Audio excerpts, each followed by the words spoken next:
Rescue of Virginia here, and they're located in Manassas, Virginia. And I have Mike here, and he's the president of the organization. Welcome, Mike. Well, good morning. Thank you for having us today. So tell us a little bit about your organization and what you all do. The Bull Terrier Rescue of Virginia is a nonprofit organization. We're a 501c3 made up of primarily volunteers from all across the East Coast of America. We rescue, rehome, and sometimes rehabilitate English Bull Terriers from up and down the East Coast, anywhere from Florida to Maine and as far west as Montana. So tell us a little bit about the Bull Terriers, how they came about, their history. The Bull Terriers, as far back as we could tell, first came out on the scene, I would say, in the 1850s as all part of this movement in the Victorian era to make designer dogs, as they're called today. The Bull Terriers were originally bred for what is called bull baiting, a sport that no longer exists, and we're glad for that. However, they were found out while they were tenacious when it came to defending themselves, they weren't very aggressive, and they didn't do too well on that. Later on, it was determined that they were very good, though, in hunting vermin and protecting children from the vermin. So they became what is known as a gentleman's dog, and since then they've developed into the nice family dog that they are today. And how did you get involved? What was your inspiration in helping the dogs? My inspiration was our vice president, Cheryl. She had rescued a bull terrier by the name of Ogie a while back, and it was really my first introduction to the breed. I instantly was enamored by the dog itself because of his unique personality, and from there it just took off. And how many Bull Terriers do you currently have in your rescue group? Currently we have about 12 ready for adoption, and all in all, going through different forms of evaluation, we have around 27 or 30, somewhere in there. Kind of hard to keep track sometimes. And so, if there's listeners out there today listening, if they want to get in contact with your organization, how would they go about doing that? The best way would be to go to our website, which is www.btrva.org, or our Facebook page, which would be facebook.com/BTRVA. So what are some of your great success stories with the dogs? Well, we've had quite a few. It depends on the dog themselves. Well, we've had dogs that we've taken in who've had serious health issues, which we've rehabilitated and have found their wonderful homes. And we've had other dogs who were left abandoned by people and came to us very shy and withdrawn, where we've been able to bring out their personality and give them some wonderful homes as well. So you have some dogs at the house. How many dogs do you currently have? Well, Prince William County, where I live in, will only allow me to have 4 dogs of my own, but we kind of stretch that a little bit. So I hear that you're going to be at the Pet Value, is it? Yes, the Pet Value in Manassas, off of Liberia Avenue from 11:30 to 3. And you're going to try to get some of the dogs adopted out, I take it. Well, we don't adopt dogs out on the spot. We do have a system that we have to go through. Every dog that comes in, of course, gets evaluated by us because we're trying to find the best home for each individual dog. And the same is true for adopters or fosters. When somebody comes in and wants to be a foster or an adopter, they have a process that we go through as well, which would include several interviews. There's an application they have to fill out that you'll find on our website for both a foster or an adopter. Then we also have phone interviews, which we conduct. We also conduct home visits. And from there, if some people need some assistance, we also help them out to prepare their home for their new dog. Once they do get their dog, whether they are a foster family or an adopter, we're also there for them all the time. So if they have any issues whatsoever, they can contact us, and we can help educate them and help them through difficulties that they do come by. So we're not there when you come to see with the dogs. It's not necessarily the dog that we have at the adoption events that you would get. We try to find the best dog for you. How many dogs do you currently have in your program that need adopting out? We currently have 12 that are ready for adoption, and each of them have their own individual stories and unique needs. Some, for example, would be best suited in a home without any other animals, or others may need another companion of sorts. However, when we do adopt, we don't look for somebody who's looking just for an accessory or a plaything for their children or for their other pet. We're looking for somebody who's looking for a new member of their family. So the Bull Terrier Rescue Group, you've been going since how long? We've been around since 2010. We incorporated in May and shortly thereafter got our 501c3 status. And since then we've helped rescue over 100 dogs. That's so wonderful because, why buy a dog when you can go out and adopt? Well, exactly. And sometimes it just absolutely amazes me when we get an owner surrender. Lately it's been mainly for economic reasons, but sometimes people will come to us and say, can you take my dog? I've had my bull terrier for 6 years and it's not getting along with a puppy that we just got. So we try to, of course, educate them on how to introduce the two dogs. But the one thing we try to do most is to ensure that every dog has a stable environment to be in. So what is the best way to introduce two dogs?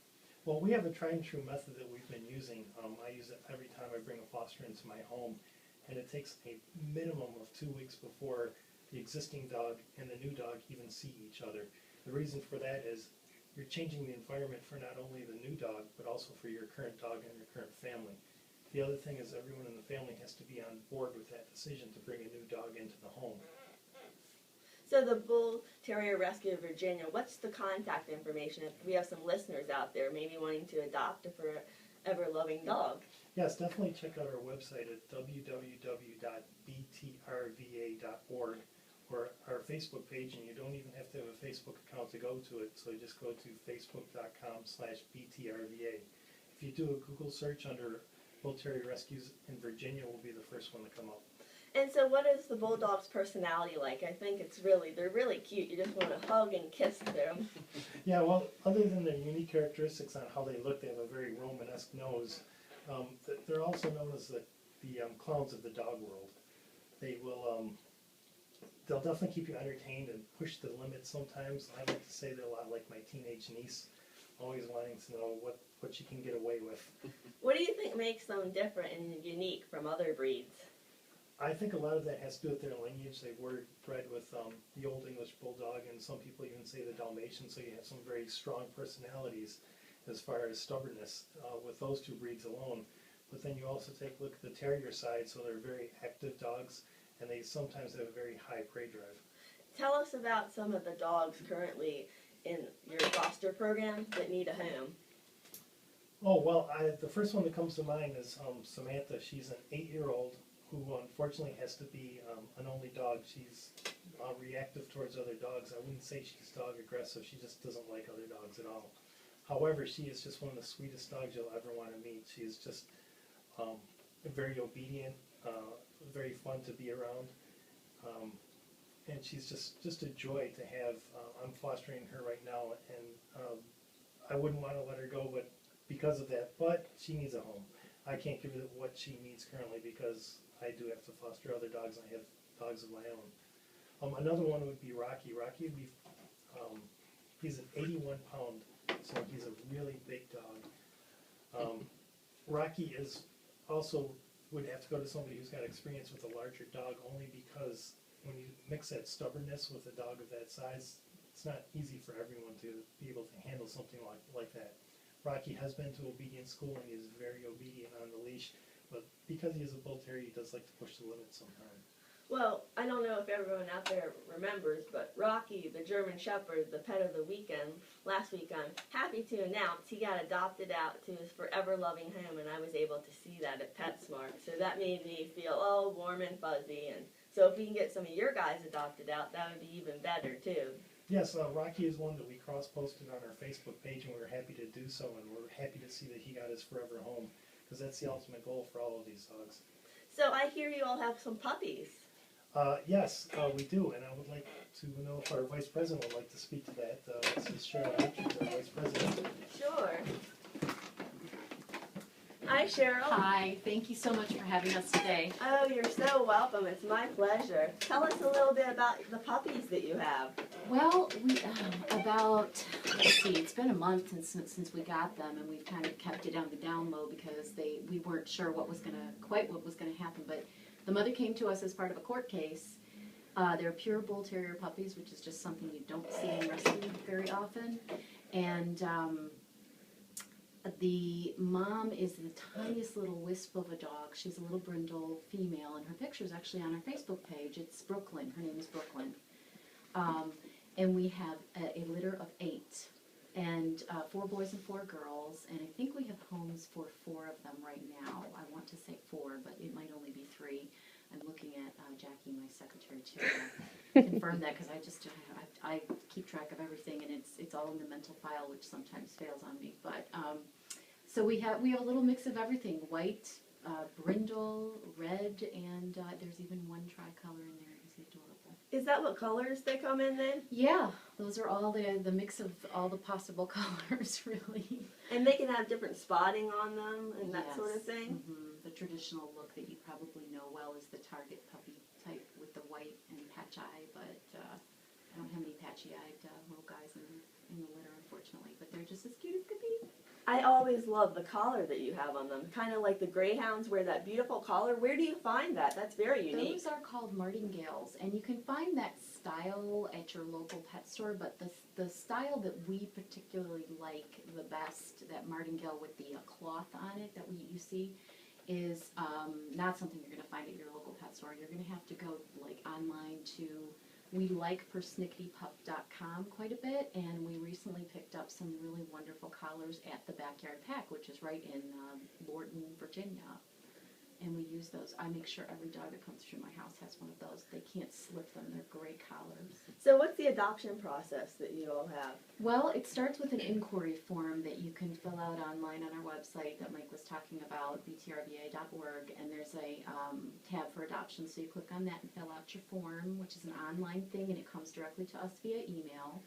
And then Jackie and I try to keep an eye on those as they come in so that we can field phone calls to our volunteers, and we do. The next step is the telephone interview. Once we have the telephone interview complete and the volunteer recommends that we go to the next step, it's a home visit. We like to bring a bull terrier with us so that they can get a feel of what it's going to be like to have that in the house, and then we try to match the personality of the dog to the family, and then that's it. Everybody's happy. Oh, that's great. So at the Bull Terrier Rescue of Virginia, what do you all need then in need of donation-wise? We always need monetary donations. I mean, that's just something that's going to keep this rescue going. But the biggest thing that we need right now are fosters. And just people volunteering of their time. It's really important to us. I mean, that's kind of the backbone of the operation. It's really our foster families. We could not do this work without them. So they're very important people to us, and we're always asking for fosters. To become a volunteer, what's involved? We like to ask our volunteers to become boosters, and there is an online form that you can submit. Actually, is it online, Jackie, or is it a PDF? It It's is a online. PDF form. You've got to download and mail it in to us, and we ask for just a small donation per family. And then we like to we have a party once a year. We invite all of our boosters and things like that, and it's just to keep it close, support the organization. If we need a home visit somewhere that's not in state, I can always reach out to my people out of state, that kind of thing. So do you use just fosters, or do you have a kennel situation for the dogs per se? We do not. We all of our dogs are privately fostered in homes, in families' homes. So they're treated like one of the family as we get to know them, and that's just a nicer environment, an easier environment for us to truly evaluate the personality of a dog. It's not fair to do that in a kennel type environment with the stress of a kennel. Do they get along pretty well with cats and other animals? In my experience, they do not. Bull terriers are they have a tendency to be very independent of other animals. There are a few that I've seen come through that really are very codependent on another animal. But for the most part, they're very people-focused. They don't make good pack dogs, and they don't, I don't want to say that they don't like cats. I think they like cats very much, a little too much, really, because anything small, fast, and furry becomes prey. That terrier part of them wants to chase, and, it's a game. The faster moving that they are, the faster they're going to go after it. They're a large breed dogs, so what's involved in their daily care? Do they get certain health ailments? Oh my gosh, they are subject to many, many health problems, as any purebred breed would be. Largely allergies, we see a lot of that. It's just something you're kind of going to have to agree to sign on to with this breed. And I see a lot of things online and hear a lot of things from people that white dogs are a little more susceptible to them, but that's not 100% true. It's just the breed. The white dogs are prone to deafness. There's a lot of cardio issues, heart murmurs, things like that, so just to name a few. But daily, I would say that your biggest concern is allergies. They need to be on a really good premium grain-free food, that kind of thing, to keep things like that under control. What treats do they like? Because they must eat a lot of food. My dog's favorite food is food, pretty much. Anything I'm eating, really, they like. But I think that one of the greatest treats for my dogs, and we can't give it to them very often, but they can't really do things like rawhide. Rawhide can cause blockages in their intestinal tract, so we don't like to give our dogs rawhide, but they can have things called bully sticks, B-U-L-L-Y sticks. And so that's a great treat that we like to use, but that's like a really special treat. What's in that? It's beef pizzle. Do you know what beef pizzle is? No. Well, cows do not have beef pizzle, but bulls do. Oh, okay. I don't know quite how to say that, but it's just easily digestible for them, so that's why we recommend it. No chewing of any kind other than really the bully sticks. So do they have to get their teeth cleaned more regularly than your average dog, or? I wouldn't say that. I mean, that's really up to you and what diet you feed and how well you care for your dog's teeth. You know. So what about the veterinarian? Like they have to go to their annual visits and that sort of thing, and. Yes, they are going to need to go to their annuals, and like I said, when you're dealing with this breed and allergies, sometimes it's a little more frequent. However, we found that some simple, over-the-counter stuff like Benadryl or Zyrtec will help with that. But for the most part, yeah, I don't really have a need to take my dogs too frequently for anything but their annuals. So after they're adopted out into their forever loving home, do you go and check on the dog, and how do you go about doing that process? I like to keep in close contact with the dogs that I adopt out. Michael and I seem to foster probably 1/3 of the dogs that come through the rescue, so we like to keep in close contact with those who have taken our favorite dogs into their homes, and we always enjoy pictures and updates, and we check in frequently. Usually we have sort of a schedule. I mean, I'll usually check in the first 24 hours. We'll go in for a week. We'll check in again with them a month, and then 6 months, a year, and sometimes more frequently. My adopters have a lot of fun sending us photos because we like to post them up on Facebook. So what's your favorite success story that you have? I think our favorite success story right now would have to be Sarah. Sarah is, Michael was talking about a dog named Samantha earlier. It's her sister. They came in, they're both from Florida, and unfortunately as littermates they didn't get along, and their owner had to hit some financially hard times and had to surrender them both. Sarah went to this wonderful man up in New York named Stephen, and Stephen uses her as a therapy dog. So and you just would never have thought that this dog would have gone that far so fast, but he has literally gotten a trainer to sign off on it, and Sarah will now be his therapy dog. He can take her anywhere he wants. Isn't that great? Yeah. So it really shows that any dog can be a therapy dog. It doesn't matter how big or small they are. It's true. I mean, it's really up to the owner to kind of see that through. Therapy dogs just usually don't just show up. I mean, there is something behind the making of the therapy dog, but Stephen's done a wonderful job with her, and I just can't thank him enough. So your contact information again for the listeners if they want to get in touch with you.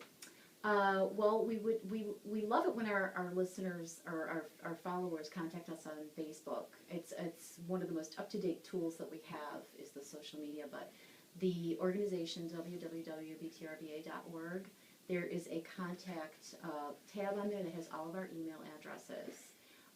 But it's facebook.com/BTRVA and BTRVA.org. And you can contact us at btrvarescue@gmail.com. And you'll also be today in Manassas at the Pet Value, too. Yes, we're going to be there from 11 to 3, and we're going to have Hyde and Waverly. Maybe Tank will join us, too. So people can come out and have a meet and greet with our bully ambassadors. So the bully ambassadors, which one is like the mascot, per se, for them? That'd be Tank. He's our most well-known face of the rescue, and people actually stop us and go, "Hey, that's Tank from Facebook," when we're at Tractor Supply or Petco or something like that. What color is Tank? Tanky is white, and he has an eye patch. Is he the reason why you started the rescue? No, actually, my inspiration, I shouldn't speak for others, but my inspiration was a dog named Star that we adopted, and she was just such a sweet dog and in kind of a potentially dangerous situation, and when I think of what might have happened to her, I go back to that moment in time when I had this sort of realization that I needed to do more with rescue because we wouldn't be here, I don't think, if it weren't for Star. Why do you think people do what they do to animals? What do you mean by that? You mean? Well, like, why do they treat them so mean and, Well, I can only speak for what I've experienced with my own breed, and my guess is that they simply do not understand that this is not going to be, you're not just going to have a turnkey dog and it's going to be all great. I mean, there's definitely been some bumps down the road for us with our learning who our dogs are. They are, I think people are also sort of anticipating a timeline. They want things to happen in a certain timeline. They have sort of preconceived ideas, and when it doesn't pan out that way, they lose their patience and they're just done. They've checked out of the process. So the Bull Terriers, do you think they're a breed for everyone, or is there a particular person they're good for? They are definitely not for everyone. I mean, you have to kind of think out of the box if you're going to take this breed on and train them, because traditional training methods don't always work. Now, Michael has never been exposed to much time with any other breed, so for him, this is normal. The things that they do is normal for anyone who maybe has had a lab or a golden that's a people pleaser. They may not understand what it's really going to take, and they may find it overly challenging. Or just, I shouldn't say that, I mean, they may just find it uninteresting as a challenge, and then it becomes not a breed for them. They have a very, what's in it for me kind of an attitude when it comes to training. So I found little ways around that, and I did it by trial and error, but I was committed to the process too. Does clicker training work with the treats, or? I really am, I don't know if I'm a huge fan of treat-based training, but for some people clicker training really, really works. I've never used that method myself. What method do you like to use with your personal dogs? Well, like for Tank, for example, he's not nearly as food motivated as he is toy motivated. So we get the toys out, and that's his reward. When he does something good, he gets that ball. That's his favorite toy. He loves a squeaky toy. That's another thing. I do have some at home that are very food motivated that work well with treat training. But I spend very little time training my dogs. I recommend it to everyone, but I have done it so much now that I have a very good feel for what I'm doing, and I don't need to spend that time doing it like I used to. Are Bull Terriers, are they sort of like greyhounds in the aspect that they like to sit on the couch a lot, or do they like to walk more? Oh, they really do. They want to be with you. They need to be touching you. They're very people-focused in terms of the breed, and they have got to be a part of the family. If you want a dog that's going to lay by the fireplace while you read the paper at night, you don't want a Bull Terrier, because that Bull Terrier is going to be crawling all over you while you try to read the paper. So they're kind of clowns, you said? Oh, pretty much, yeah. Isn't that how you say they're clowns, like in the breed of dog world, I think you were saying? They're the clowns of the dog world. They really are. They're also kind of the aliens of the dog world, too. They're peculiar, they're quirky, and some people don't find that attractive in the breed. However, that's all we know, and it just makes us want to embrace this process even more, Now, how much do they weigh? Well, there's a variety of weight ranges. I have a mini at home that's 25 pounds, and then Michael was talking about Rocky, who is 80, well, he came to us at 87 pounds. We trimmed him down to 81. So they come in miniature sizes, too. Mm-hmm. Oh, isn't that neat? And do they come in the same different colors as the big dogs? Yes. Mm-hmm. Wow, that's too cool. What's your favorite color? Oh, I have kind of a soft spot for the brindles because of Star. She's a brindle girl. She's Tank's friend. You'll see her out. Typically where you see Tank, you'll see Star. So Tank, he'll be at the Pet Value today? I think we're going to get him out there today, yeah. That'll be neat. The listeners can go out and meet them and all. And yes. So, give your contact information one more time. It's www.btrva.org and facebook.com/BTRVA. Wow, I'm so glad you helped the animals. I think it's wonderful. Thank you. And you said you've been doing it for a long time. I've been rescuing animals in general for most of my life, but I started with the Bull Terriers in 2008, and I can't imagine doing anything else. What other animals have you rescued in your? We rescued a Rottweiler. I've rescued rabbits, kittens, ferrets. Just as a kid, any sort of stray animal in my neighborhood, my mother knew that I was going to bring home. Well, thank you so much, the Bull Terrier Rescue of Virginia, for being on All God's Creatures today. Thank you. I hope you have a wonderful event today. Thank you so much. And I'm just going to say a short prayer. Dear